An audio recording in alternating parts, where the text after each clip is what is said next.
to the Integrated Pest Management Program's seminar series. This is our April edition. And today I'm really happy to introduce our speaker, Joe Roman-Ecke. And in his role as a manager at the Entomological Society of America, Joe helps entomologists tell their stories about insect science. He leads several of the Society's key external communication channels, including Entomology Today, the blog, social media, and public relations. Joe also provides communication support for science policy and other ESA programs, including the ESA Common Names Project. He has been with ESA for 5.5 years and works remotely from Western Connecticut. His seminar today will be about ESA's effort to address concerns around common names that can be hurtful, particularly the insect formerly known as gypsy moth. And I have to say that I've been impressed with ESA and this effort. They've really sought broad input at every step. And that includes a committee that included Cornell's own faculty member, Ann Hayek, and postdoc Richard Vandino. I think everyone at ESA and the committee did an excellent job keeping the process moving forward. And, you know, if you compare this process to the renaming of the Washington football team, well, there's really no comparison. ESA really excelled in this effort. So thanks, Joe, for joining us today, and feel free to share your screen and get started. Okay, will do. All right, let me get this going here. Slides. All right, so slides up now. Are they showing up? It looks great. Thanks. Great. Okay. So yeah, thank you everyone for being here and welcoming me. Happy to be here to talk to you about Lomantria dispar and the Better Common Names project. So I'll just dive right in. I'm going to start with a story. This might be a story that maybe you know some or all of, but I'll start at the beginning here, and we're going to take a quick trip back to the 1860s. The picture you see here, this is Etienne Leopold Trouvelot. He was a French artist, astronomer, and amateur entomologist who moved to the US in Massachusetts in the 1850s. He had a hobby of raising silkworms, but apparently the silkworms that humans have reared and domesticated for centuries weren't good enough for him, and he tried to find a better species for his purposes. So he went back to France and eventually brought back some caterpillars of a different species. It didn't work out, unfortunately, and he abandoned his efforts. But of course, his caterpillars, they got out and they ate and they ate, and they quickly became a scourge, one that we're still dealing with today here in North America, as you probably know. Those caterpillars were, of course, the species Lomantria dispar, an incredibly destructive defoliator of forest and trees, spread now widely across the northeastern US and eastern Canada. And for just about all of that time, Lomantria dispar has been commonly known as the gypsy moth. So, let's fast forward now to 2020. It's a different world in countless ways, of course, not least of which is a growing cultural awakening to various matters of diversity, equity, and inclusion. Voices begin to grow both within entomology and beyond, expressing concern about the name gypsy moth for Lomantria dispar. For many years, people of Romani heritage have deemed that word as an offensive racial slur, and maybe just not enough people were listening. So perhaps long overdue, people in the entomology community spoke up against this term, using this term, and someone even went looking into the historical records, and they found an unequivocally problematic origin for the use of the term. This little screenshot here is from an 1896 report for the Massachusetts State Board of Agriculture. It says the popular name of the gypsy was no doubt suggested by the brown tan kind of color of the male. So that's not great. So concerns about this name and others led to the Entomological Society of America to decide to take action, which in 2021 took the form of an initiative called the Better Common Names Project, and concurrently dropping future use of the name gypsy moth. So what happened next? If ESA doesn't want to use that name, or doesn't want to call Lymantria dispar that moth anymore, what should it be called, and who gets to decide? How do we come up with spongy moth of all things? Millions of people live in the regions affected by this moth. So will they be willing to call it something else? And that's something that we're now going to find out. But we hope, of course, people just like you can help. So, in the time together we have together today, I hope I can answer these questions for you. What did you know about spongy moth, the insect itself? Why do insect common names matter? What's the Better Common Names Project? How and why was spongy moth chosen, and how can you get involved? So, just to start, for some brief background, the Entomological Society of America, of course, we're the leading professional society in the world for entomologists and people in related fields. In addition to serving professional needs of our members via meetings, journals, all that, we also work to be a champion for the field of insect science and a voice of authority on entomology. We're a nonprofit membership organization with a staff of 18 when we're fully staffed, headquartered in Annapolis, Maryland. Though I'm coming to you from Western Connecticut, we have a good number of staff who are now not just remote, but scattered about. Some of the Annapolis local folks are working remote too, of course, after the pandemic, but through people moving and new hires and things like that, we've got a good number of people who are all over the country. So speaking of our staff, I should also preface the rest of this presentation with an acknowledgement that I am not an entomologist. My background is in communications. And as Brian mentioned, my role with ESA oversees a lot of our communications efforts. And it's only actually just recently that I became the primary staff manager for the Common Names program and the Better Common Names Project. My now former colleague, Josh Lancet, who was our managing editor in the publications department, is the one who shepherded a lot of the project and the Lymantria dispar working group up until mid-March. He got it across the finish line, and then he actually left for a new job, which we were very sad about because he was great to work with. So I come to this well informed, but I haven't been the first-hand person working on this from the start. I've been doing a lot of communications around it since then, but I wasn't in all the meetings. So hopefully I can answer plenty for you, but just be aware of that. And in fact, because of that recent switch, I actually realized too late in the game that we actually had a couple folks from Cornell who were part of this working group, and I had my ducks in a row sooner. I would have asked them to come join me. But I'll proceed with what I have here, and and of course, some of you may be just as expert in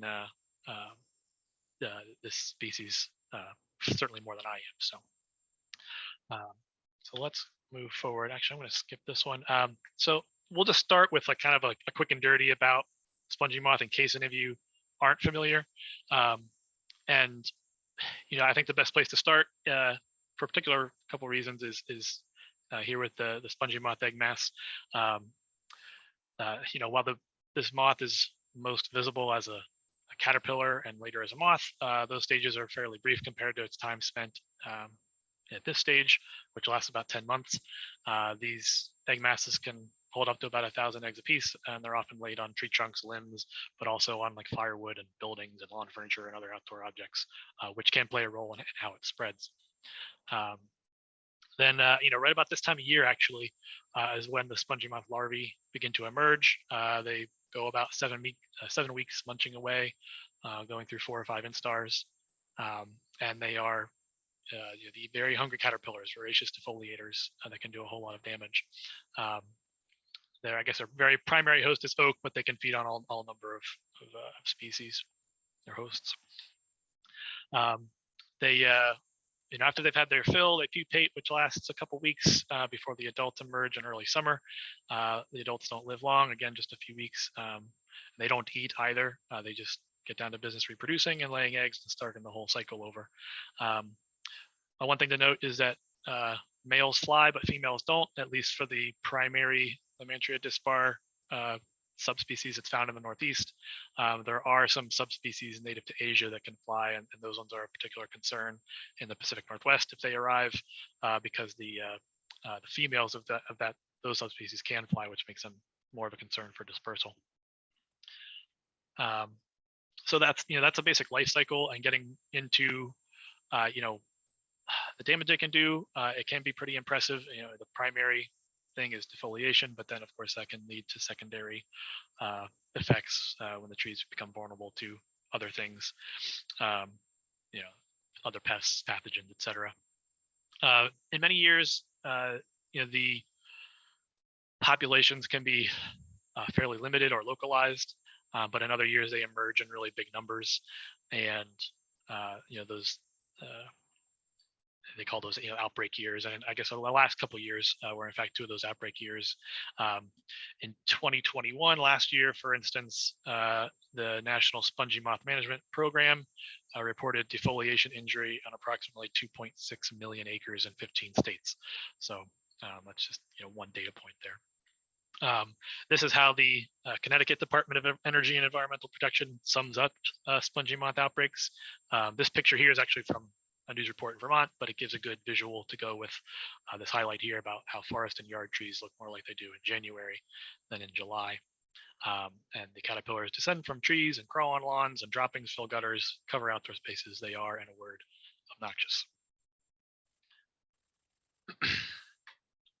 So getting into you know, management and how do IPM pros deal with spongy moth infestations. You know, in areas where it's established, like in the Northeast, it's mostly about management and trying to minimize the damage. Of course, keeping trees and forests in good health is step one, so they're resilient, strong enough to bounce back. But on a small scale, destroying those egg masses we looked at is important, particularly on objects that might be moved. But of course, that's only generally feasible at low levels. You know, one physical control tactic is based on their somewhat unusual behavior, in that 4th and 5th instars will travel down to the soil and hide in leaf litter during daylight hours to avoid predators, and then they head back up at night. And so sticky bands and like burlap refuge barrier bands can catch them on those travels. And that up and down behavior also makes spongy moth larvae vulnerable to a fungus called, I'm trying to get this right, Entomophaga maymega. This is actually an area of deep expertise for Dr. Hayek.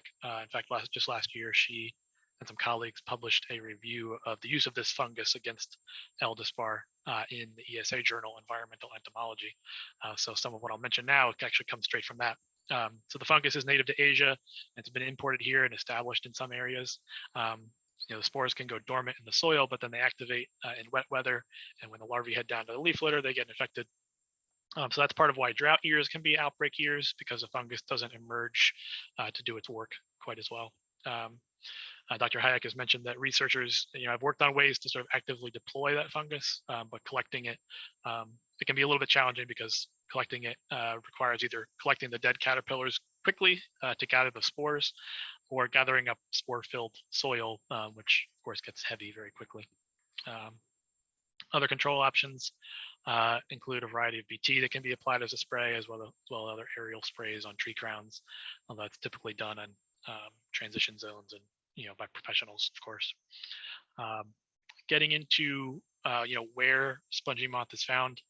This map comes from the National Slow the Spread program, and you can see here the moth's gradual spread from you know, Trouvelot's home right there in Massachusetts out through the northeastern U.S. and southeastern Canada. And then today, the Slow the Spread program focuses primarily on a transition zone that stretches from Wisconsin down to the Virginia, North Carolina border. And so by focusing on a lot of the monitoring and management efforts there, they aim to slow the spread, as they say, slow the expansion of spongy moth territory by 60% compared to its normal historical rate if it were left sort of unabated. You know, on either side, the focus is different. Inside the transition zone, it's more about sort of managing outbreaks, and then outside the range, if populations pop up, they're definitely tried to be eradicated to keep it from sort of leapfrogging that border. So I hope this gives you just a really quick basic understanding of spongy moth. If you weren't already familiar, it's all just to say this was not an obscure insect that had this problematic name, but rather a quite significant pest with a lot of impact, a lot of awareness, and a long history. So now let's kind of pivot into common names. I think this is something that probably you all understand the basis of. It's pretty straightforward. For any given organism, its scientific name, the sort of genus, species, binomial name, those names are governed by the International Commission on Zoological Nomenclature and registered in places like Zoobank.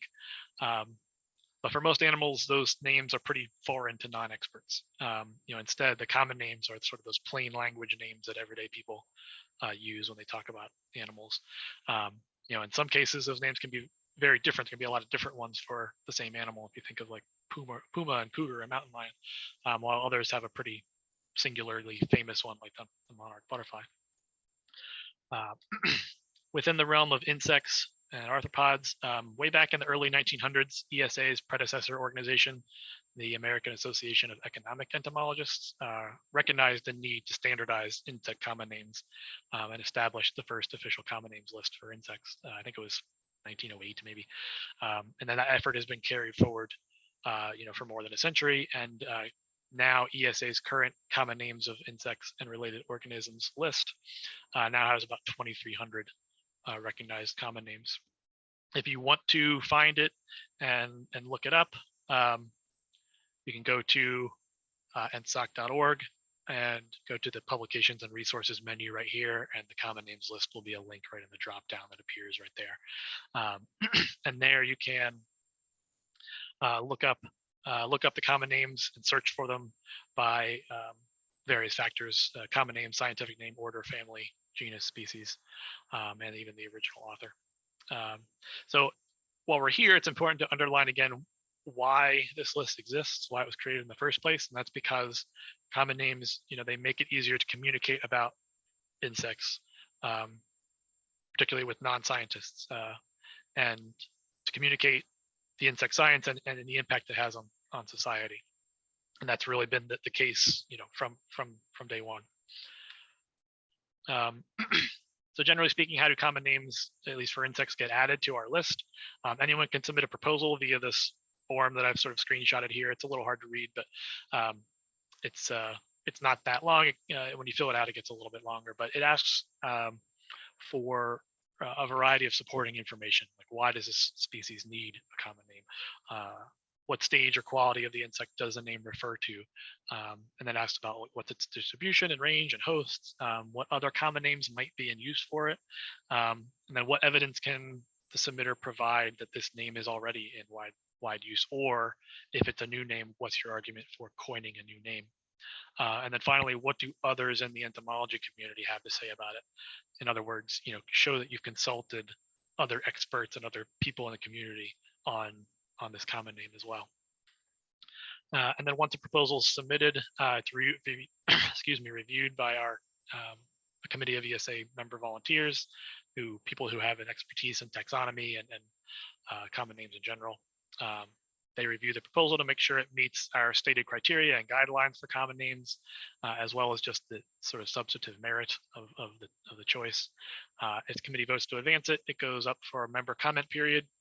And then those comments will come back and be considered by the committee. If they continue to advance it, it goes up to the final decision, which rests with the ESA governing board. It's rare for the governing board to reject something that the committee has advanced, but every now and then it happens. And then, if it's approved, it's added to the list. And at this point, I'll just repeat that this is the process we've had for decades, essentially, and it has traditionally relied on the community to submit proposals. By and large, ESA has not actively sought to generate or drive new submissions historically. So then what does that actually mean? What difference does it make if an insect common name is quote unquote ESA approved? Well, what it means, at least within our walls, is that it means we follow the names in our common names list, in our journal publications, our website, our blog, Entomology Today, and our other various communications like position statements, our science policy resources, and so on. In all of these places, we strive to only use insect common names that are adopted into the list. For others, we'll either stick with scientific names or sort of otherwise acknowledge that a common name that isn't, might not be universally adopted. You might say it's like sometimes known as, that sort of thing. But because ESA has been building this list for so long, and because of our position in the profession, it's followed by a lot of people beyond our walls.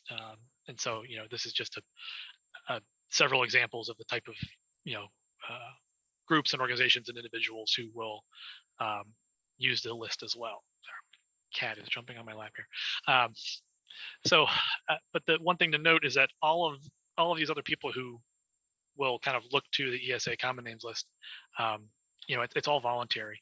We lead by example. We don't have any formal jurisdiction over common names beyond our own communications. So you can almost kind of use as a dictionary as an analogy.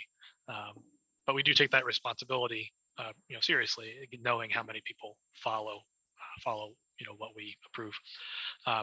So this sort of sets a baseline about how insect common names have been developed and standardized over a long, in the past. But I want to get into, what happens when people call an insect something that isn't exactly ideal. And I think for a really clear example of this, we can look to the recent arrival of this very large hornet in the Pacific Northwest, one that you've surely read about and heard about, Vespa mandarinia. I remember coming to work on the Monday after the New York Times story came out that launched murder hornets into the popular consciousness, and I knew right away that my week and coming weeks were going to be really weird. Murder hornet is just such a sensationalized name, and sure enough, that went viral, and we had a lot of media requests and things like that. Even if this insect itself has not actually spread very far, and we're hopeful that we can actually beat it back and eradicate it, at least where it's appeared. But for one problem is that murder hornet clearly invokes fear in people, and quickly extension agents all over the country reported hearing from citizens claiming to have seen these in their yards and places all over the country, and so they're going out and trying to kill otherwise harmless insects, unnecessarily, and that's a problem on its own, just because a name that causes fear will blind people to real science, and it makes it harder to communicate rationally with people about insects. But then there's the other sort of more seemingly gentler name that's also being used, Asian giant hornet, and this at least isn't violent, but there's still sort of a problem. And this here is a quote from an ESA member of Asian heritage that she shared with a reporter last fall, where she said that when the hornets first made the news in the US, her neighbors were like, first COVID, now Asian murder hornets. Are you trying to kill us? You're trying to get rid of Americans? That's a pretty terrible thing to have to hear. And so this gets to the sort of subtler but more hurtful, or still hurtful, habit in how we sometimes name insects, is that sometimes connecting where invasive, damaging pest animals or insects come from has a spillover effect on real people who come from the same place.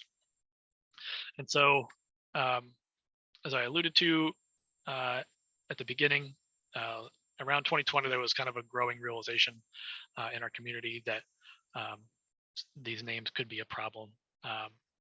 And in 2020, a proposal was formed to add new parameters to our common names criteria to address this for future names. And so we added one direction that a common name should refer to some clear characteristic of the insect. And we also strongly discourage names that either invoke fear or involve geographic descriptors or references to cultures and populations and occupations. And these were adopted by the ESA Governing Board in March of 2021. And again, they apply to any and all future common name submissions. But that, of course, leaves open the question of what to do, if anything, about already established names in ESA's common names list and out in the world that now fall short of those criteria. And the answer became what we now call the Better Common Names Project. The committee driving this effort is made up of members from ESA's Common Names Committee and ESA's Diversity and Inclusion Committee, along with a number of at-large members with relevant expertise or interest on this matter. So as a first foray wading into these waters, the project task force, with the approval of ESA's board, recommended that we start by addressing the one sort of most glaringly offensive word in the database, gypsy, which was in use for both Lomantria dispar, the gypsy moth, as well as a more obscure ant species, Aphaenogaster aranoides, which I'm probably mispronouncing, which had been called the gypsy ant. We made the decision to drop those names immediately. Our thinking at the time was, if we're going to call out that this name needs to be replaced, as no longer acceptable, how can we keep on going keep going on using it. We debated that a bit, made that decision to drop it immediately, but I think we still underestimated just how impactful that decision would be. But in any case, in July 2021, we announced dropping these common names and concurrently the launch of the Better Common Names project. And the reaction was swift and big. I knew as the PR guy that this would make a splash, but I think I underestimated still just how much news coverage and other reaction it would get. We got a wide amount of media coverage of the subject. There was plenty of heated social media reaction. We got about 300 email responses about this. Some of that was all very constructive, and there was also a lot of sort of like just trollish stuff, to be honest. But we got more than 100 volunteers to work on the working group, like people who said they would be willing to do it. And eventually we had like more than 200 new names suggested for Lomantria Dispar in that process. So it went far and wide, and we got a lot of people interested or piqued their curiosity. So now let's get into the process that kicked off. Now that we've dropped this old common name for Lomantria Dispar, how are we going to decide on a replacement? And what we did is we formed this working group that ended up having 57 people with a 10-person steering committee, which was formed last July, and it had a variety of different expertises and backgrounds on it: researchers, extension and outreach folks, entomologists, forestry, people at the state and federal levels who both in US and Canada who work in management of it, people identifying as Romani, and then people from other stakeholder groups as well. And again, I'll call out here that two experts from Cornell, Dr. Hayek and Dr. Fandino, were part of the working group as well, and Dr. Hayek was on the steering committee. So we're very thankful for their participation and their expertise in this. So the working group got to work seeking name suggestions, eventually evaluating 232 names. They narrowed it down to a group of about 32, got some feedback on that, and then again down to a short list of 7 finalists, if you want. And then that list was shared through a survey with more than 1,000. We ended up getting more than 1,000 responses to it, and that was sent out to stakeholders. It wasn't like publicly shared. It was more of something where we said, all right, working group, share this with your colleagues, the people you know, and the other groups you're involved with that are relevant, and your colleagues and so forth. And so we got a lot of great feedback and response on that.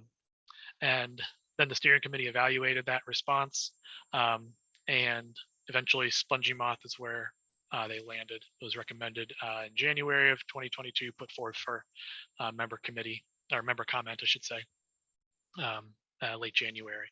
And I do want to stop here and sort of underscore this process. I've maybe done it a disservice by just summing it all up in one slide, but this was a big project with a lot of voices included and a lot of volunteers involved, collaborating and working together toward a clear goal. And so we're really thankful for all the people who got involved and the contributions they made.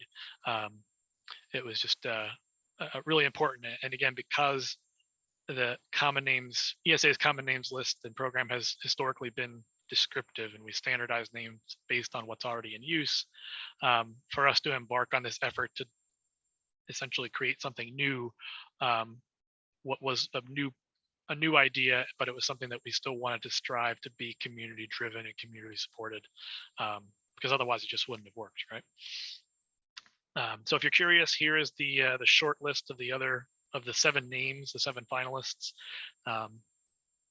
Vesper moth, disparate tussock moth, disparate moth, spongy tussock moth, great defoliator moth, and grizzled caterpillar. These are the ones that went out in that poll that we ended up getting about 1,000 responses to. And why did spongy moth win out? There's a couple primary reasons, really. Look at the first was that it's this clear reference to a characteristic of the insect, referring to those egg masses, the spongy looking egg masses that we showed a couple pictures of before. That's an important biological characteristic that's evident, and also it helps in awareness and control, because that's something that any person in their backyard who sees one of those egg masses if they can recognize it, they can get rid of it.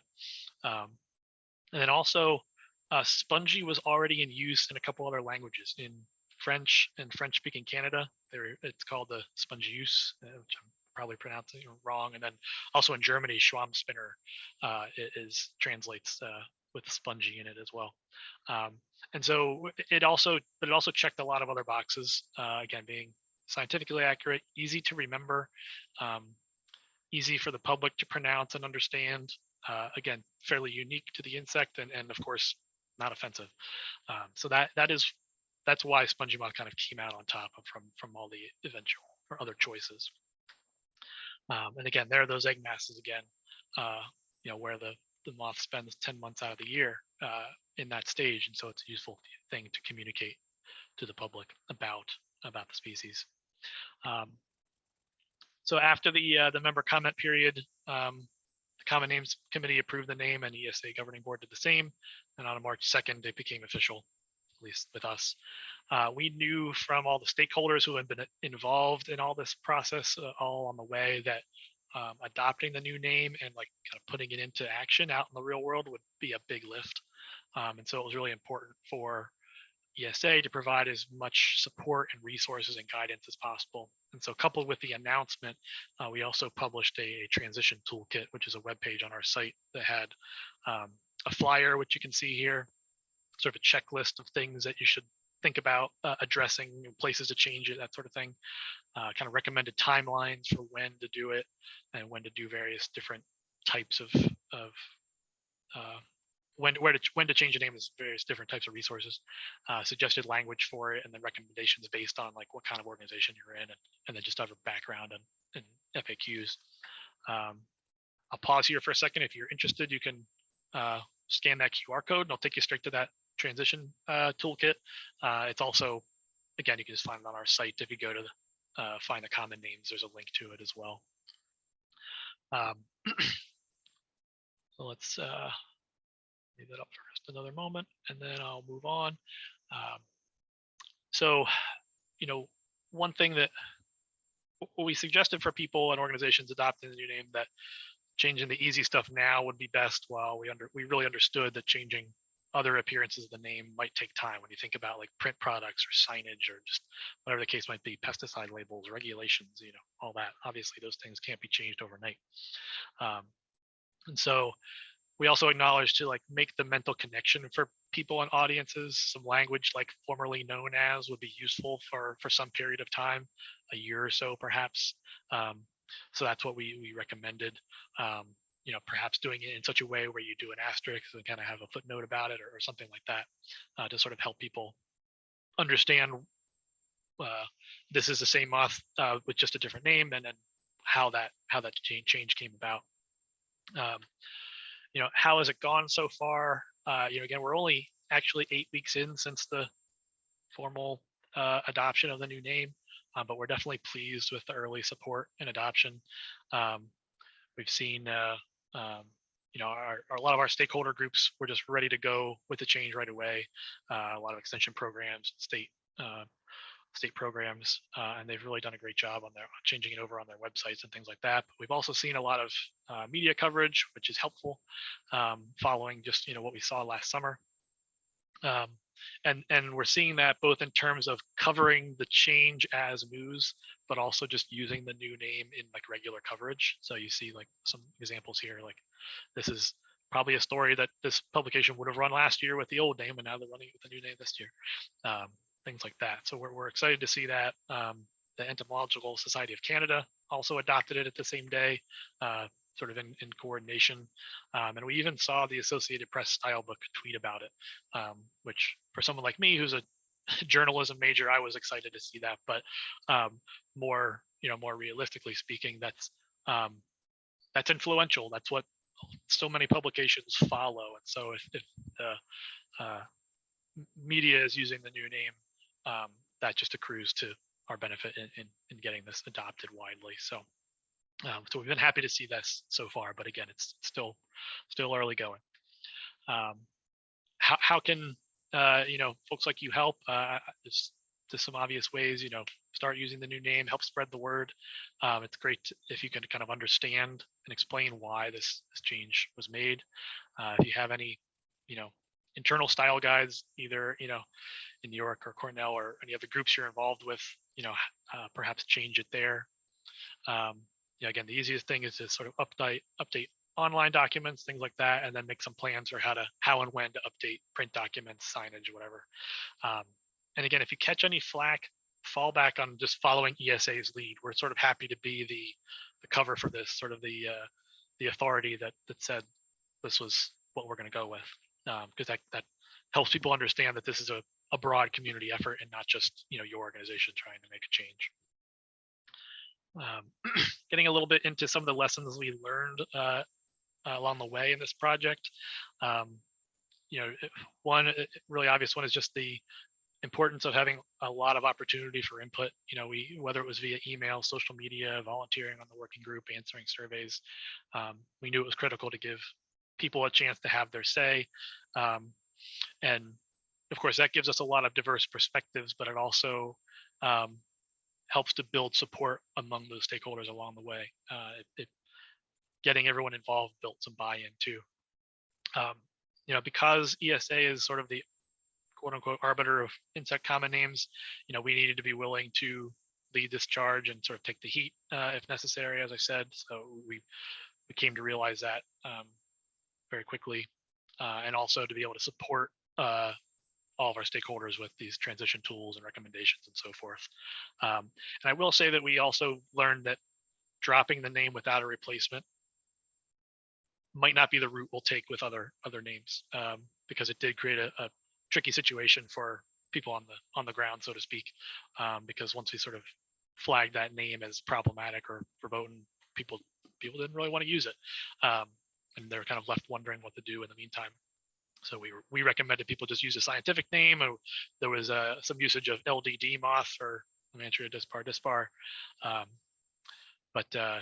So we also made us realize that we would want to get this process moving quickly, since we had dumped the old name and people needed a new one as soon as possible.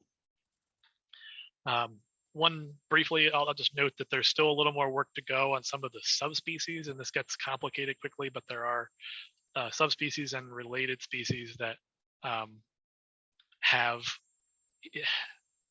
either common names that are like sort of European spongy moth or Asian spongy moth, which now have these sort of geographic names that we also are sort of discouraging. And then there's other Lomantrids that some have used gypsy moth in the past.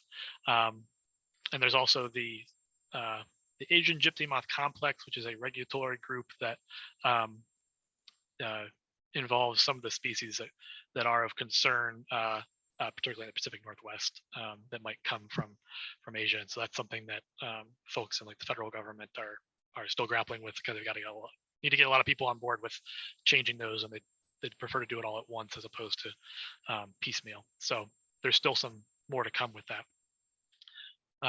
And now just getting back into what's next more broadly for the Better Common Names Project. The spongy moth name change really filled our capacity in 2021 and early this year. But now it's time to turn our attention to some of the other possibly problematic names in the list. Since last year, we've been asking for ESA members and the public to flag problematic names for us. And our task force is now in the process of evaluating those suggestions. And we got a lot of response for that. And now it's time to weigh like which ones we want to try to approach, what do we have the capacity for, that sort of thing. And the things that are popping up are things I sort of discussed already, but names that have references to nationalities, geographic terms, or outdated ethnic terms, or references to occupations or populations, that sort of stuff. So there aren't any other ones that I know of that are sort of obviously a derogatory term as the previous name for Lomantria dispar was, but we still have a lot of these ones that have these sort of other trickier problems with them. And so again, it's still sort of to be determined which will be approached next and how many and when. So we'll see. we're hopeful that that task force can kind of make a plan here in the spring and head into the second half of the year with diving into some of them, whichever ones they want to go with. In any case, whatever names we might try to change or look to change, we'll follow sort of a similar the standard process that's been established from the start, is soliciting a lot of community input, recruiting people to be part of a working group to really do the nuts and bolts work on this, which they would eventually create a proposal that would go into the sort of standard process that we had already had in place, being reviewed by our Common Names Committee and the board, and then finally approved. And so that sort of brings us to the end. That's where I'll leave it. I do want to just make a few other acknowledgements of various resources and folks whose expertise or resources I turn to for expertise just for the info here today. And of course, all the people, I don't have them listed by name, but all the people who are on the task force and were part of the working group, they were the real energy behind all this. And my colleague, former colleague now, Josh Sunset, who was the staff leader for this originally, he really did a great job managing all of this. So, we've covered a lot of ground fairly quickly. I hope I've answered a lot of the questions, starting all the way back with how Lymantria dispar got here, why it's a species of concern, why insect common names are important and maybe have more impact than you might think, why we decided to change the name for Lymantria dispar and how we arrived at spongy moth, and what the Better Common Names Project hopes to do and where it's going to be going next. So hope you've learned a bit. Hope I've given you some useful insights into how all this worked, and I'd be really happy to answer questions now. So again, thank you so much. Oh, thank you, Joe. That was excellent review of the whole process. And I think, yeah, in that one slide, you just listed it all out, but I know it wasn't easy. I looked through some of the name suggestions, and some people really felt strongly about that. So congratulations to all you to keep the process going, even with, strong opinions in there. So yeah, we do have time for questions. You can either put your question in chat, or you can just unmute yourself, and that'll be fine to do that. I particularly was interested in seeing the tips for getting the new name out there. I thought those will be very useful in getting that new name accepted. We have one question here from Matt Fry. Do you think there will be any efforts to change scientific names that have some of the same nationality or geographic concerns? And one I think of is the Africanized honeybee. Yeah, I think it's unfortunate, but yeah, one. I will say that some of the scientific names that might have some issues are beyond ESA's scope.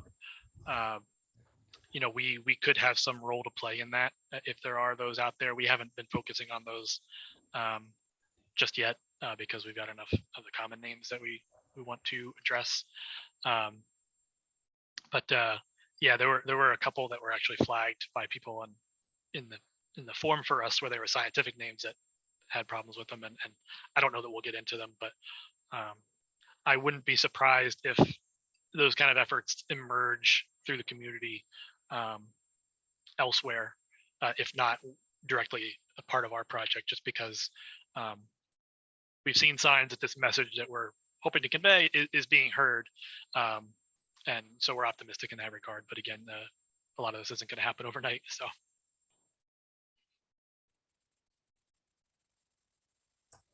Great. Another question is, for people that are searching for the insect, Alejandro asked, do you have any advice for figuring out when using a sometimes known as name to help people find your content? So, I'll just share what I do. So, I manage our blog Entomology Today, and that's one of the places where we get a fair number of insects, discussed in research papers, whatever the case might be that we're covering, who have some kind of common name that might be out there that people use, but that we haven't adopted for whatever reason, probably just because no one's gotten around to submitting it. And I honestly just do a Google search, and if it seems like there's a sizable number of people out there who use it, I will kind of add in that, I'll go with the species or the scientific name and say sometimes known as, or the case might be, so that people can make that connection if they have seen that that insect referred to that name. But then I'll usually use it in moderation, or at least less than I would use an approved common name through the rest. But that's sort of just a style point for us. Again, we don't really police these things, and if there are common names out there that we don't have any say on, and you see widely used, use them, and if you'd like, submit them to us, and we'll add them to our list perhaps. But I think that, again, they're important to use because they help people make the connection who aren't experts on what the scientific name might be and aren't experts in the actual science. Common names serve that purpose of helping to make communication with those audiences easier. Great. Thanks, Joe. And thanks, Jody, for asking that question. I'm going to go ahead and stop sharing the slides here. I can pull it back up if there's any need for it, but I'll. Now we have a question about the insect itself. And I believe they're asking about parasitoids. Do those tiny insects that parasitize the eggs help control the moth? And I don't know if you know about that, Joe, or if anybody in our audience has expertise in that area and would like to share. I myself do not know exactly the answer to that question. I don't recall seeing a lot about parasitoids for the species in particular. I'm guessing if there were great candidates for it, they'd be in deployment already, just given how long this has been a pest. But again, I'm not not expert enough in that to know for sure. So if anyone else in the audience has some expertise there, they might be able to chime in and share. All right.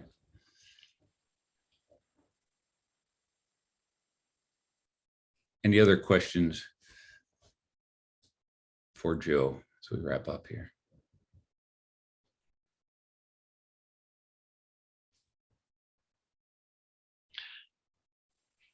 Joe, so I know you guys, ESA has been done a pretty good job communicating these changes, but I still find like some federal, like USDA, they still refer to the spongy moth as deep sea moth. Is that, what is ESA trying to reach out to even some of those agencies that are still not adopting the new name? Yeah, that's we had folks from APHIS in particular involved actually on the working group and the steering committee. And where they eventually fell was that, as I sort of alluded to with all those related species and subspecies, is that they've got such a huge slew of documents that they would need to change, that they prefer to change all of them at the same time rather than doing sort of the main species now and then the other ones later, which is understandable. I think we're hopeful that they'll move quickly on that, because they need to coordinate with some of like the other countries that they coordinate with on management and preventing some of those Asian subspecies from coming in. So we've been in touch with them and some of our colleagues there about how we can help support that. The original effort chose not to address the subspecies and the related species, just for the scope of the work. And so now we're kind of turning some attention to that.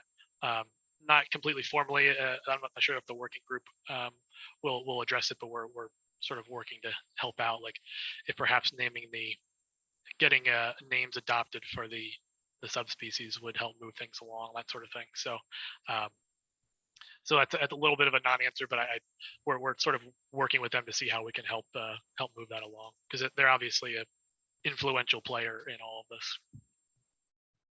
Thank you, Joe. Great presentation. Thank you. Thank you. Yeah, thank you. Well, we've got a little bit of context here about some of the efforts for parasitoids there. And we noted earlier, Dr. Hayek has a lot of expertise on L-Dispar. So if you're curious for more, I would encourage you to turn to her as well. So she's right there in your neck of the woods. Yeah. Yeah. And as a matter of fact, the 2 diseases of the caterpillars that she has studied over the years have helped keep it in check. And eventually the outbreaks succumb to those diseases. So, yeah. All right. Anything else? Any other questions, comments? Looks like we're all set. So, hey, thank you, Joe. Great presentation today. It really helps us understand, how this was handled and the whole process. And well done. Well, thank you. Thanks for having me, and it's great to sort of share how this all worked. And it's really important to get all the support we can from everyone for moving this along and then helping adopt this change. So